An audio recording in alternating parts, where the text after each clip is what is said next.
Hey everybody, welcome to Money's No Object. I'm your host, Dylan Howell. This is episode number 458 of our YouTube channel and podcast, and I cannot be more excited to continue sharing with you guys personal finance topics that I think can be useful for you in your long-term financial journey. Today, we are going to be talking about retirement, and specifically retirement confidence. There was a survey that was put out as the 2022 Retirement Confidence Survey by Greenwald Research. And I just want to go through some of the findings. Sometimes one of the best things to do is to look at data and to see what we can learn from how people actually feel and from what people are actually doing in their own lives. So maybe you can take some things away from today that either change the way that you feel about your readiness for retirement, or maybe this can make you to think, well, maybe I'm not on the right track and I need to do something different, which obviously I can help you with as well. So just stick around for a discussion of all that and more in today's episode. Before we get started though, if you could go down below, hit the big red subscribe button, like this video, leave me any feedback in the comments down below, and I'll be sure to respond to anything you leave down there. If you're listening on Apple or Spotify podcasts, be sure to subscribe and leave me a review on either one of those platforms. Follow me on social media at MNO with Dylan. And that's really good supplemental materials to all the things I'm putting out in these long form episodes on YouTube and the podcast every single day. Then if you need somebody to help you to build a financial plan and keep you accountable to that plan over the long term, then I can do that. Just DM me on any of the major social media sites and tell me that you are interested in financial coaching sessions, and you and I can begin working together, pushing towards your long-term financial goals and ultimately pushing you on towards long-term financial freedom, which is what I hope for every single individual who's watching or listening to this show on a day-to-day basis. Now, I ran across this retirement confidence survey in this article I was reading that said most Americans still feel optimistic about retirement, but inflation is hurting some workers' confidence. And it said, despite the pandemic, most Americans still feel optimistic about a comfortable retirement. And it says, according to the Employee Benefit Research Institute and Greenwald Research's 32nd annual Retirement Confidence Survey, polling 2,677 workers and retirees in January, it said, even with the concerns of the pandemic and rising prices overall, American workers and retirees still feel positive about their retirements. Now, this really caught my eye for one particular reason. If you'll remember, a couple weeks ago, I did an episode on the fact that a bunch of people aren't ready for retirement, and they are not prioritizing retirement savings. A bunch of people don't have any retirement savings at all. And so for, so many people, the majority, I think here it says 7 out of 10 at least feel somewhat confident about their retirement savings, and nearly 1/3 feel very confident. I don't know if the data actually matches up with that when it comes to their actual ability to create the income that they need in retirement, but at least they feel good.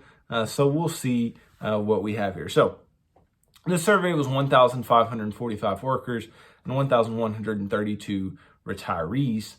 So what were the key findings of the research, right? That's what we're just going to jump right into. What were the key findings of this survey? So the first key finding was that Americans remain optimistic about a comfortable retirement. 7 in 10 were at least somewhat confident, including almost 3 in 10 who were very confident. Retirees also remain confident, with nearly 8 in 10 confident that they will have enough money to live comfortably through retirement. So nearly 8 in 10. So let's just say that 20+% aren't sure if they'll have enough money to live comfortably throughout retirement.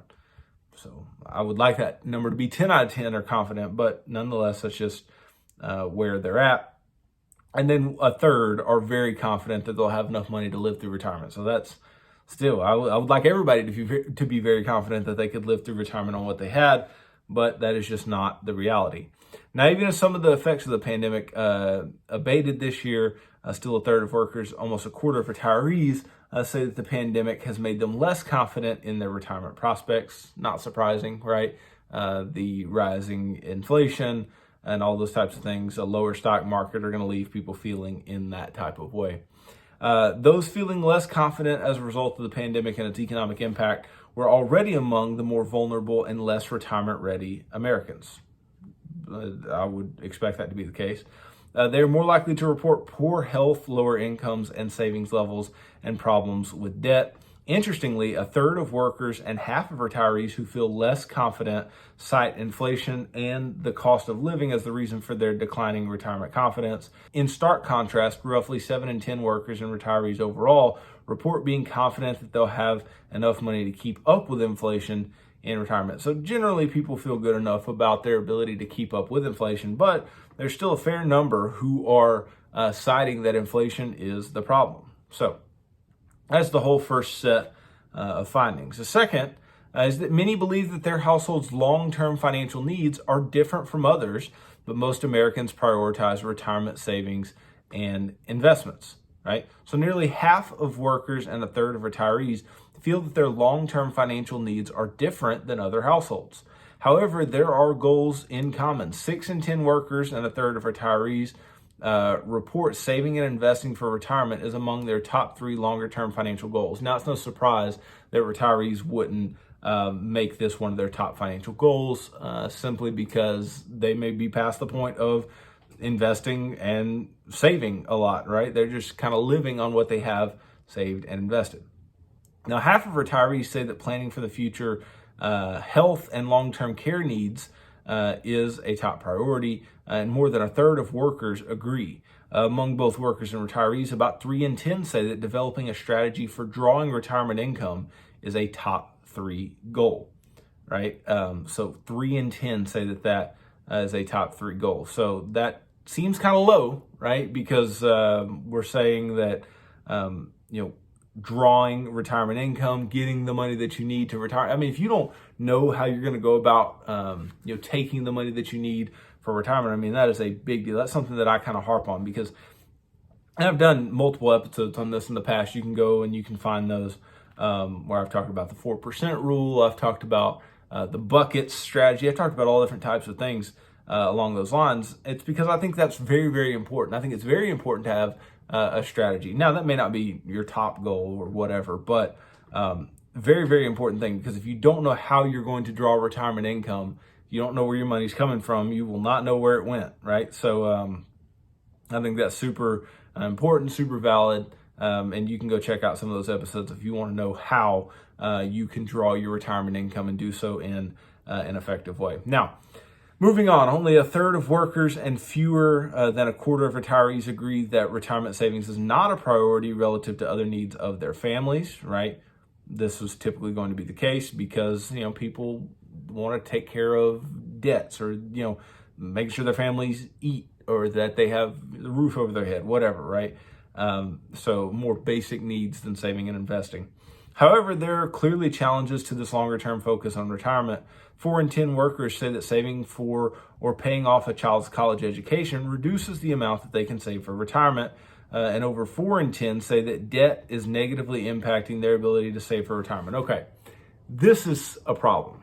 And it's not a huge, profound problem, but 4 in 10 people, so 40%, saying that saving for or paying off a child's college education reduces the amount that they'll save for retirement.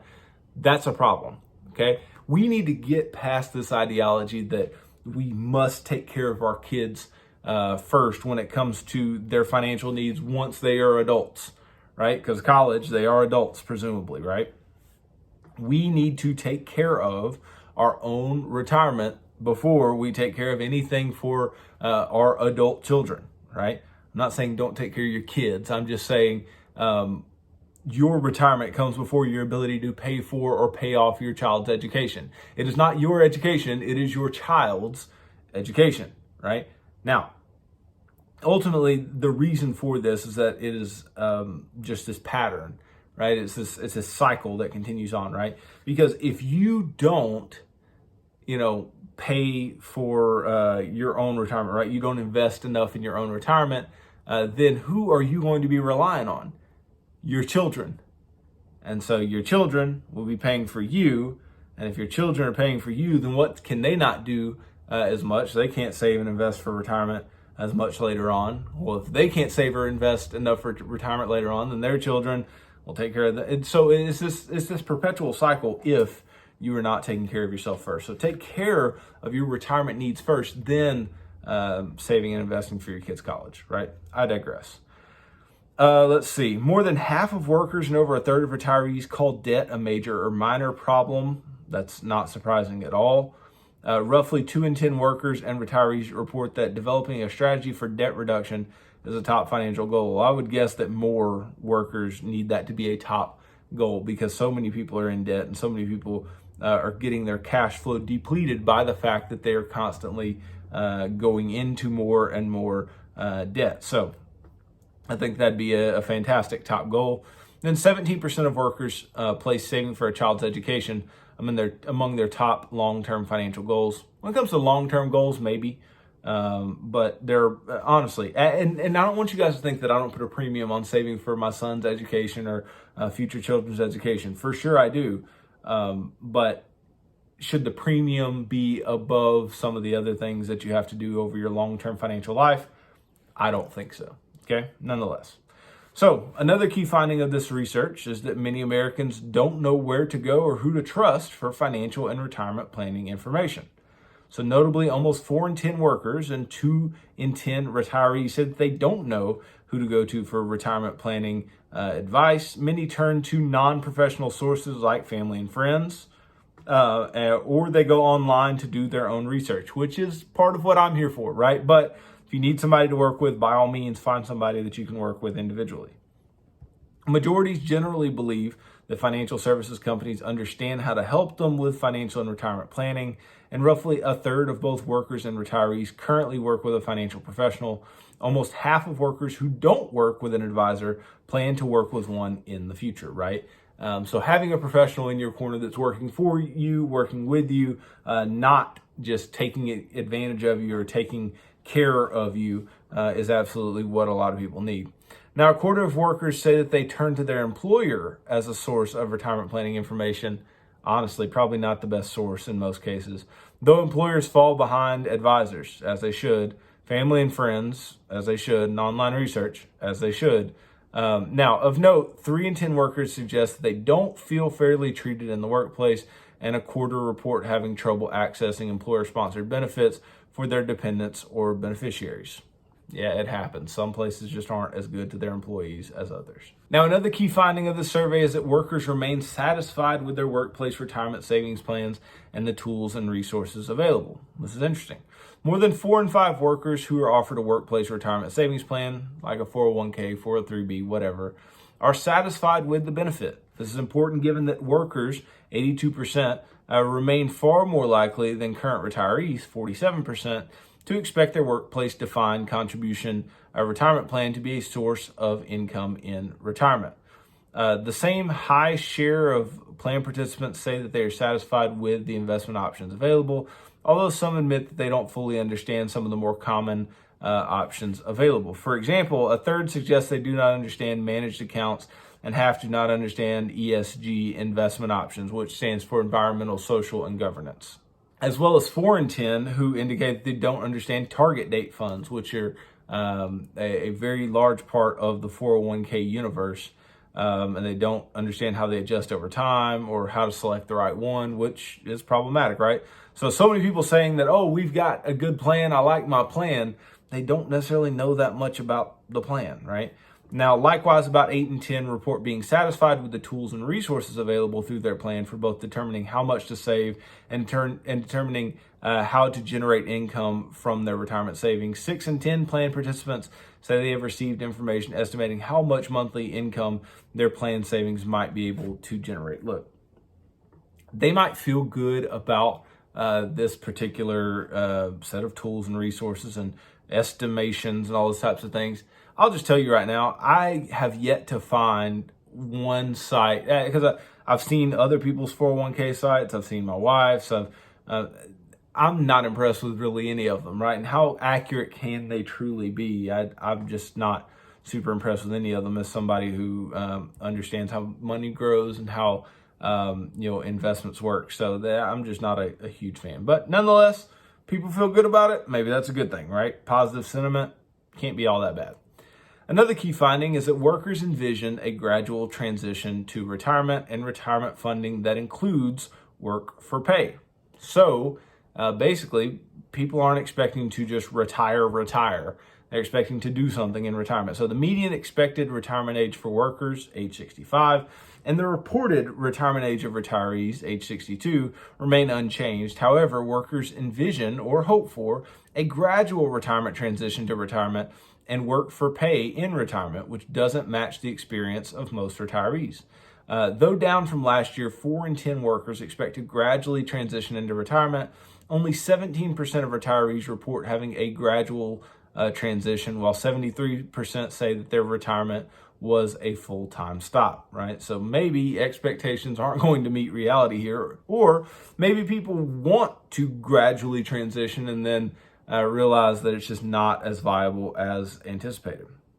In addition, 70% of workers think that they will work for pay in retirement, while only 27% of retirees report doing so. Now, this particular number makes me think that what I was saying earlier about people being very optimistic about retirement, this is probably why, right? Because people don't have enough money saved for retirement to just live. I mean, just by and large, people do not have enough money saved and invested for themselves for their long-term needs in retirement. They just don't. So they must have been taking this into account, or else they just may be a bit too optimistic otherwise, right? So that's just my opinion there. Now, a similarly large share of workers expect work for pay to be a source of retirement income. 68% expect this to be at least a minor source of income in retirement, compared with 22% of retirees who report this as a source of income.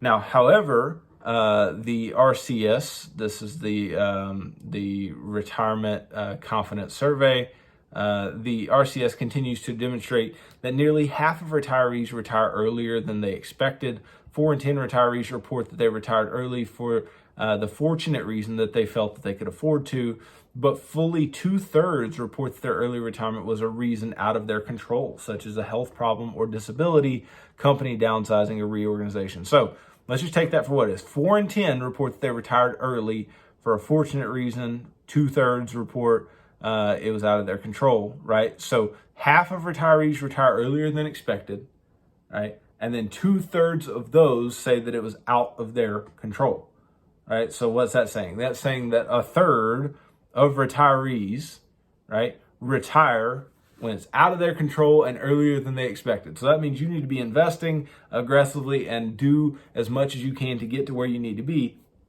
or else you may be forced, quite likely, forced into this position where you have to retire early and it is out of your control, okay?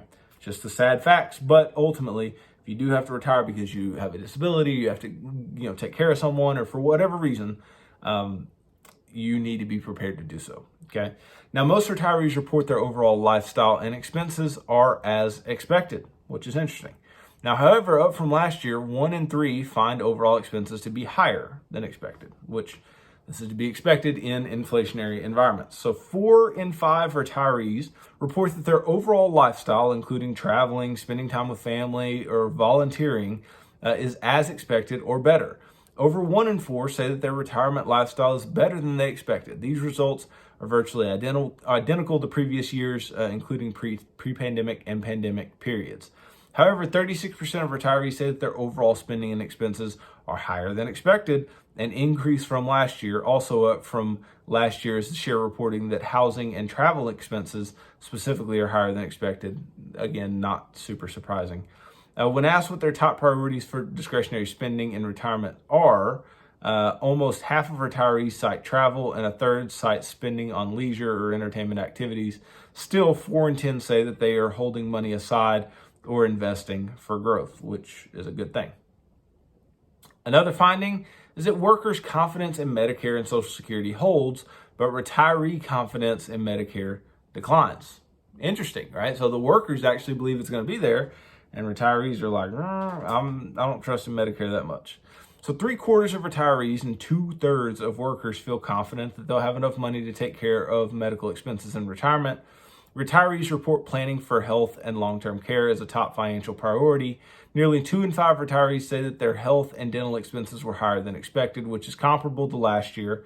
When applicable, about 1 in 5 retirees report long-term care expenses are higher than expected. Separate from spending on routine necessities and bills, almost 1 in 3 retirees say that they continue to reserve money to ensure that they have enough for health and long-term care expenses. Consistent with last year, almost 6 in 10 workers are confident that Medicare will continue to offer benefits of at least equal value to those received today. However, significantly down from last year, 7 in 10 retirees feel the same. So maybe that number was a bit higher last year than 7 in 10, because you would expect them to have quite a bit of confidence given that many of them are already on Medicare. Now, confidence in Social Security continuing to provide benefits at least equal value to those received today has remained constant for both retirees and workers, retirees at 69% and workers at 52%. Now, something interesting is that in 1993, a question was asked for the first time, and it was overall, how confident are you that you and your spouse have enough money to live comfortably through your retirement years, right? And there's a line for very confident and then very or somewhat confident. In 1993, 74% were very or somewhat confident, right?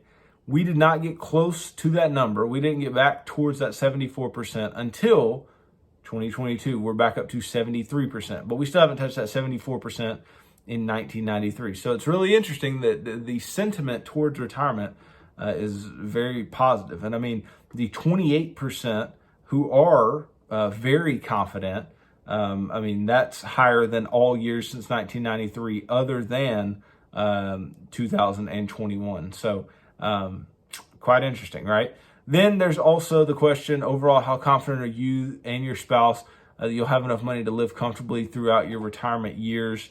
And this number, again, is still quite high and remained quite stable over time.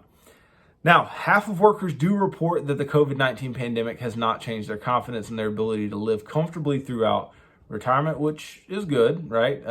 It's not super expected that COVID wouldn't change the way that people felt, but it's good to know that their thought processes are still remaining quite positive. Now, who feels less confident, right? So they look at segments of the population that are more likely than their counterparts to say that they feel less confident as a result of the pandemic and its economic impact. So 33% of all workers feel less confident, right? 60% of not confident workers feel less confident now versus 24% who feel confident. So 54% are in fair or poor health that feel less confident. 42% make less than $35,000 a year. 48% have less than $10,000 in savings or investments. 54% have a major debt problem. 49% have never saved for retirement. 42% are without a defined contribution plan. 39% are not married. 42% have less than a college degree, and 39% are women, right? So those who feel less confident, there's plenty of reasons why they would likely feel less confident than people who did have, better health, higher household income, more savings, less debt, things of the like. So the same basically holds for retirees as well. Now, workers' confidence in having enough to cover basic expenses and medical expenses in retirement remains consistently high. 2/3 are confident that they can keep up with inflation, which is, again, at least having the positive outlook is a great thing. Whether or not it comes to pass, who knows, okay? So aside from managing day-to-day finances, which the following are your top 3 longer-term financial planning priorities? The top 3 there were saving and investing for retirement, planning for future health and long-term care needs, and developing a strategy for drawing income in retirement. And saving and investing for retirement ran away with it at 59%. Some of the things that I thought were too low on the list were like purchasing life insurance. Only 11% said that was a top priority. And developing a strategy for reducing debt was only 17% of the individuals who responded. So I think that should be far, far higher up the list for the vast majority of individuals. But nonetheless, this is a very, very interesting survey. I've gone through several of the findings. I'll leave the rest to you guys and not bore you to death with the numbers. But what's this tell us? This tells us that people generally feel pretty good about where they are as far as preparing for retirement. The question that I have is, should they feel as good as they ultimately do. I'm not trying to be a pessimist. I just know that a lot of people haven't saved anything for retirement, right? And if this is anything for you, it should at least be a motivation to be in the group that is, confident, that does feel good about where you sit when it comes to your future, to where it comes to your retirement, and when it comes to saving and investing money, all these different types of things, right? My goal is to get everyone to long-term financial freedom.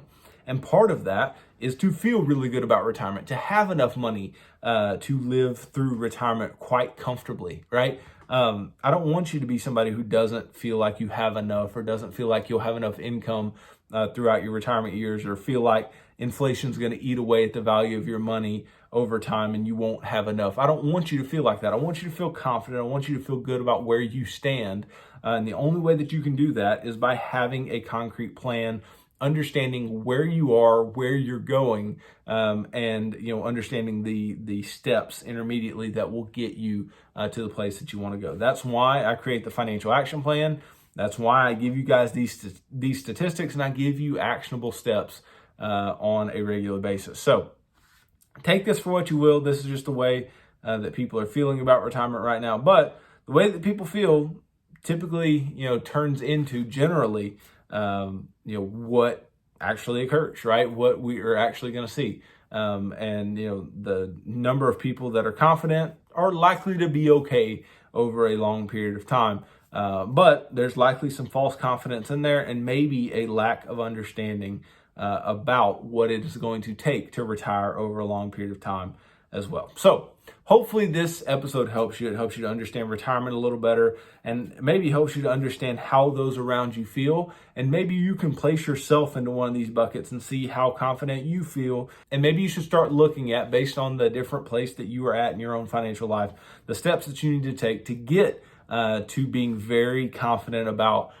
your retirement future, because that is ultimately where I want you to be. So thanks for watching this video. If you could, go down below, hit the big red subscribe button, like this video, leave me any feedback in the comments down below, and I'll be sure to respond to anything you leave down there. If you're listening on Apple or Spotify podcasts, be sure to subscribe and leave me a review on either one of those platforms. Follow me on social media at MNO with Dylan. And that's really good supplemental materials to all the things I'm putting out in these long form episodes on YouTube and the podcast every single day. Then if you need somebody to help you to build a financial plan and keep you accountable to that plan over the long term, then I can do that. Just DM me on any of the major social media sites and tell me that you are interested in financial coaching sessions. And you and I can begin working together, pushing towards your long-term financial goals, and ultimately pushing you on towards long-term financial freedom, which is what I hope for every single individual who's watching or listening to this show on a day-to-day basis. So tune in tomorrow as I continue talking about personal finance topics that I think can be useful for you in your long-term financial journey. So thanks for tuning into this episode of Money's No Object. I'm your host, Dylan Howell. God bless.